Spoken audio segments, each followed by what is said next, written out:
welcome back to our speaker interview series for the United Astrology Conference 2026.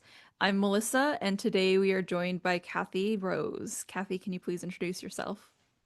Hi, everyone. I'm Kathy Rose from Virginia Beach, Virginia, and I'm a modern astrologer in the humanistic, therapeutic, psychological approach to astrology. And I've been doing astrology as my main living now for 42 or 43 years. Boy, it's a long time. And you can tell by my silver hair, right? All right. Okay. I think this is officially the longest career we've had in the interviews so far. Um, how did you get started with that then? I feel like going full time is such a hump to get over. It really is. So I started it when I was 24, and I started studying astrology when I was 8, which is Okay. unusual, right? Um, and I think I had an art teacher in 3rd grade who talked about astrology, and it perked I'm instantly my interest went up, and I started to beg my mother, please, please, I want to learn about astrology. So after she got tired of me bugging her, she bought me the Linda Goodman Sun Sign book. My that was in the 60s, of Mhm. course. And I vividly recall sitting on the front steps and turning the pages and reading it and having this awareness that I was remembering it, not learning it. And I ran into the house and said, "Mom, this funny thing is happening. It's like I already know this. I remember it." And she said, "Go play. Go outside. Go do something." She didn't understand.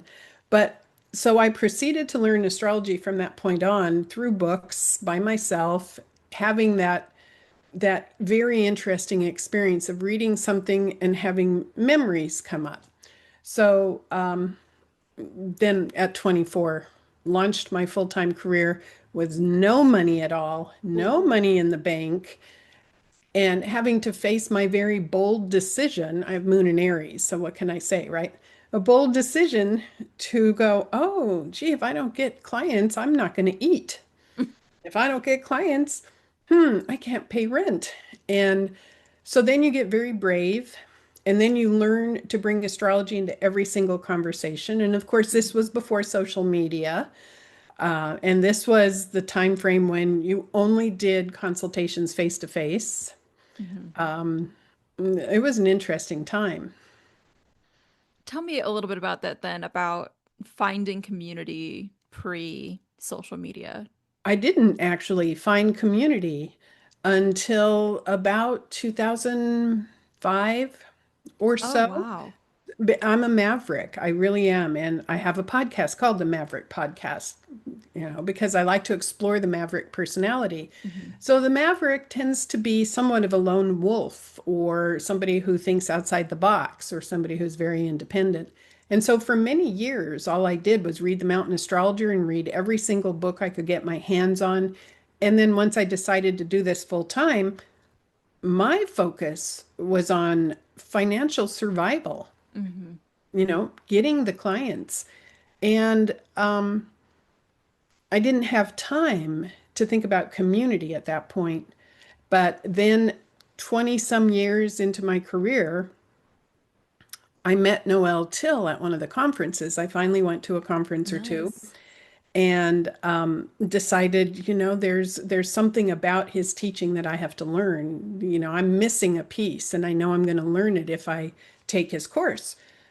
So I took his master's correspondence course at that point, which was a fabulous, arduous course. It was like getting a Mhm. master's degree.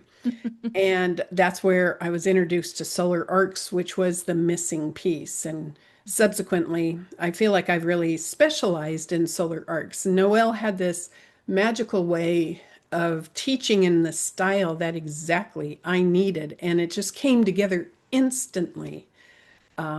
And then I started to form community. One of Noel's gifts was to create community within the student body of his work, and we all became family. And then I sort of became his right-hand person, and started teaching with him, and it just developed from there. That's awesome. That's okay. So then what were some of those early conferences that kind of like gatewayed you into this? Mhm. Um, the one that is most notable was the one Noel put together called Astro 2000. And I had young children at that time. I had moved from Denver to Virginia Beach, and um, that was really before I met Noel, but that was my first exposure to him personally. And I remember it was my first major trip away from my children, too.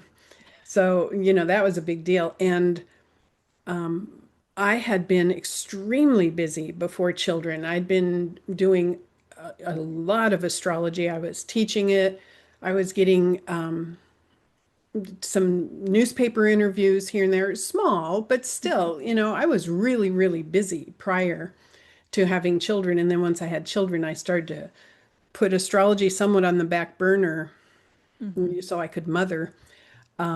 And that's when I went out and met Noel. And it was just wonderful because when I started this course, I started to form the community and started to get back into the flow. And my children were starting to get old enough where I could re-engage my career. Hmm. Yeah. Hmm. That's I it sucks when you have to do that, but also it seems like it worked out for the best because it put you exactly where you needed to be to meet somebody who would eventually become, it seems, a very important teacher for you. Well, and interestingly, when a woman starts to really engage with career prior to having children, and then you have your children and you make a choice to step back slowly, it does a number on your own ego and your Hmm. identity, your sense of self, your purpose, everything. And it was interesting. I have to tell you, it was very interesting to go through that. And I think that has helped me to become a better consulting astrologer Hmm. for women I talk to who are doing that very thing, the loss of identity that happens, the sacrifice you make to be a mother and to commit to being a good mother, which also has sacrifices associated with it, and then finding yourself and re-engaging. So it definitely comes into the consultations I do because, the majority of my client base are women. Mm, yeah.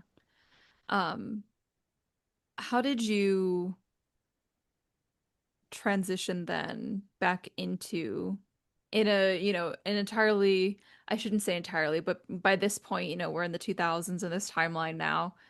How Hmm. did transitioning back into being a full-time astrologer work for you? Hmm. Yeah, it was interesting because the yearning and the drive was definitely there. Hmm. And then social media started and different ways to record your consultation.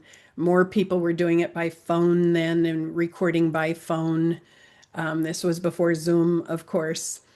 And I've recorded my consultations since I started. It used to be on cassette tape in person with my little microphone on, and I'd be recording it, handing them the cassette tape. Oh, wow. Um, yeah, and then it was recording over the phone and burning it on a CD and mailing the CD to the person. I mean, the trajectory is so interesting compared to what we do now, right? Hmm. But I re-engaged full time. When I had children, I was seeing maybe three, four, five clients a week compared to, I mean, right now I do 6 days a week, full days of clients, sometimes seven. Oh my So, gosh. and I had done that even before I had children. I was doing 12-hour days, which is probably why I didn't do community because I was working Yeah. really, really hard. But my specialty has always been to focus on applying astrology in the consultation Hmm. to the actual client. So I collected a lot of data and I applied it rather than researched it, rather than intellectualized it. I would learn it, apply it, learn it, apply it. And so when it came time to start it up full time again, fortunately, Noel was a great support system for me. Mm. Really, really nice support system and encouraged me. And that helped. That helped enormously. And it connected me to a beautiful community, which then just started the ball rolling again. That's awesome. Mhm. Can you talk a little bit more about what you mean by applying versus like intellectualizing? Mhm. Um, One of the things I live by as an astrologer is the fact that when we prepare for a consultation, when we see a horoscope, we can't make assumptions. We can look at the energies, we can write down our theories, we can write down a hypothetical, but we can't know exactly how that client is living their chart until we talk to them and ask them questions. And a lot of things that beginner astrologers do is they make those assumptions. They look at the chart and go, oh, this person's depressed because they have Saturn Mercury conjunct, or this person has had major challenges, or this person, probably won't have a career, because that's a cookbook approach. And Hmm. it tends to lean negative, unfortunately. But so applying astrology to the client, I learned early on to make notations on the chart with question marks next to them because I knew I would have to ask the client how were they living it. Hmm. And particularly if you have an older client and you see a lot of challenge in the natal chart, the assumption that I want to have for an older client is perhaps they've resolved the tension in their chart. Hmm. Perhaps they've released it. Perhaps they're living it now on a different level. So you ask, you have to inquire, you have to listen, and you have to consult, not read, in my Hmm. opinion, at least my approach is that. So applying it to the client, one of the things I learned from Noel that I loved so much is he would say, if you have a theory, go field test it. Hmm. Have a theory, go field test it. And that's what I did for years and years with clients, field testing theories directly, not just thinking it. Hmm. And I kind of like that distinction between consultation versus reading. Very much so, because it's a conversation. Hmm. It's a Hmm. conversation. And sometimes I still occasionally will get a client who really just wants a reading and they get upset when I'm trying to interact and ask questions and they go, "You're supposed to read me." And it's like, I don't know if we're a good fit then Yeah. because that's not my approach. Yeah. Some people want the parlor trick version of astrology, which some people are very good at. Hmm. But Yeah. yeah. Okay, so you've been in the community then for a while here. What is your previous experience with UAC? I have been to, I went to UAC in Denver, New Orleans, and Chicago. And for those UACs, I was in the marketplace because I'm also an artist. Now, I'm not Okay. doing art now so much because the astrology is way too busy. I don't have time anymore. Yeah. But for those UACs, I was selling art in the marketplace. I'm a mandala specialist. So Okay.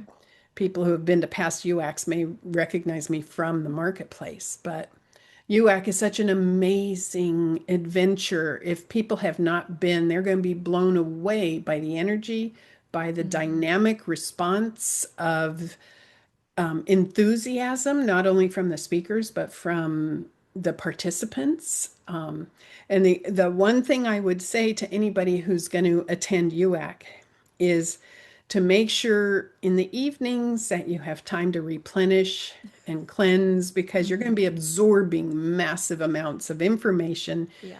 and energy from others. And then Yeah. make sure when you go home, you make the re-entry into the real world slowly, steadily, and mindfully because you literally walk into an astrology bubble that is beautiful and magnificent. And then you go back home and you go, oh, yeah, real world. Yeah, it's a pretty amazing experience. I just went to my first in-person NORWAC this past month, and that alone, yeah, UAC is gonna be insane. You know what I'm talking about. Hmm. Yes. Hmm. And I talk to people all the time about cleanse your aura. Keep your energy field clean and Hmm. sealed and consolidated because when you're around large crowds that are incredibly enthusiastic, it's a friendly crowd, it's a beautiful, loving crowd, but it's still massive amounts Yeah. of psychic energy hitting your energy field. Yeah. Yeah, You absolutely. probably are still feeling that right now. Yeah, I'm still coming down a little bit. Mm. At the time of recording this, we're still, I think, just about 2 weeks out from NORWAC, and Yeah. I think I've just leveled out the end of this past week. Yeah, So, it's a real thing to think about. It mhm. really is part of the survival kit after a conference. Yeah. Mhm, Yeah. Take a nice bath, ground a little bit, mhm, get back into your space mhm. 100%. Yep. Well, thank you so much for joining me today, Kathy. Where can viewers find more about you? They can certainly go to my website, roseastrology.com. If they're on Facebook, I'm on Facebook and I post regularly. I'm on Instagram. I still do a little X here and there. I stay active on all those platforms. I teach at Kepler. I teach at Astrology University. So I'm out and about. Awesome. Okay, I will pop all of that in the description box down below. And if viewers are looking for anything about UAC or any of our other speakers, you can head over to uacastrology.com for more. Thank you for joining us today. Thanks, Melissa. Thank you. Thank you for joining us today. You can find new episodes on our channel every Monday and Wednesday, continuing through to the United Astrology Conference in 2026. We also invite you to attend UAC 2026, taking place in Chicago, Illinois from September 3rd to the 9th. As the largest astrological conference in the world, UAC offers an unparalleled opportunity to deepen your astrological studies and connect with a global community. With over 270 lectures, more than 180 esteemed speakers, and 1,500 attendees, this gathering is a cornerstone event for both seasoned professionals and dedicated students of astrology. For details on registration, scholarships, volunteer opportunities, or advertising, please visit uacastrology.com or refer to the links in the description box below.